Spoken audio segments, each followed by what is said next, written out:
नमस्कार, मेरा नाम डॉक्टर मीरा पाठक है। मैं MBBS MS गायनी हूँ। आज हम डाउन सिंड्रोम के बारे में बात करेंगे। डाउन सिंड्रोम एक कंजेंटल जेनेटिक डिसऑर्डर है जो प्रेगनेंसी में पाया जाता है। जहाँ नॉर्मल प्रेगनेंसीज में स्पर्म और एग के मिलने से जो जाइगोट बनता है उसमें क्रोमोसोम नंबर 21 के 2 भाग होते हैं।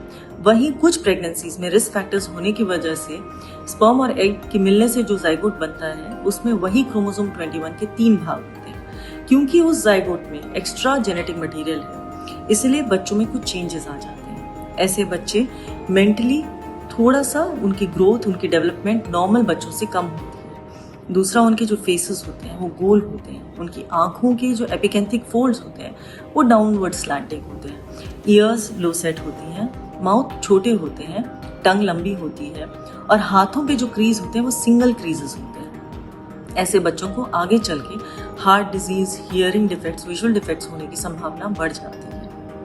क्या ऐसे रिस्क फैक्टर्स हैं जिनसे हमें पता चले कि प्रेगनेंसी में डाउन सिंड्रोम की संभावना है? सबसे पहला और मोस्ट इंपॉर्टेंट जो रिस्क फैक्टर है वो माँ की एज है। जब माँ की age at the time of pregnancy 35 years से ज्यादा है तो चांसेस हैं कि 250 to 300 प्रेग्नेंट लेडीज में से एक को डाउन सिंड्रोम का बेबी है। वही एज जब 40 ईयर्स से अबव हो जाती है तो वही संभावना 100 प्रेगनेंसीज में एक बच्चे के डाउन सिंड्रोम होने की हो जाती है। सेकेंड रिस्क फैक्टर है अगर फादर के अंदर ऑलरेडी कोई जेनेटिक डिफेक्ट है। जनरली वो जेनेटिक डिफेक्ट विजुअली नहीं दिख सकता है, बट अदरवाइज वो जेनेटिक डिफेक्ट है और वो तब प्रेजेंट करता है जब बच्चा पैदा होता है। तीसरा होता है अगर फैमिली हिस्ट्री है किसी जेनेटिक डिसऑर्डर की या पहले कोई बच्चा है जिसको ऑलरेडी डाउन सिंड्रोम है फैमिली में। चौथी संभावना होती है कि अगर पहले 3 महीने ऑफ प्रेगनेंसी में जो माँ है उसका एक्सपोजर हो जाए कुछ केमिकल से या एक्सरे से तो बच्चे में डाउन सिंड्रोम होने की संभावना बढ़ जाती है। डाउन सिंड्रोम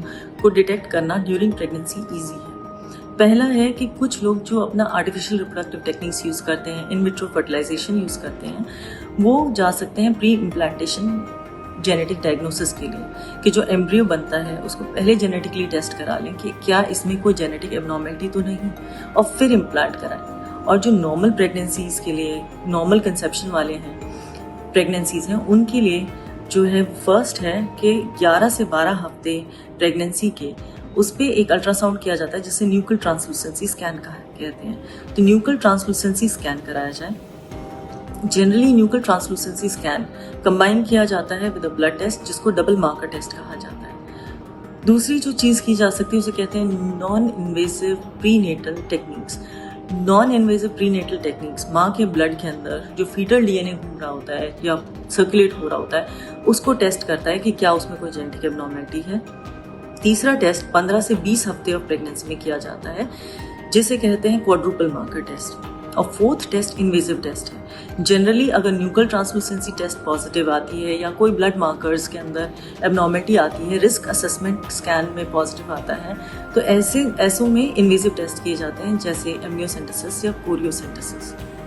इन टेस्ट से पता लगाया जा सकता है कि क्या कोई जेनेटिक एबनॉर्मेलिटी है प्रेगनेंसी में और माँ एक इन्फॉर्म डिसीजन ले सकती है कि क्या वो प्रेगनेंसी कैरी करना चाहती है या नहीं।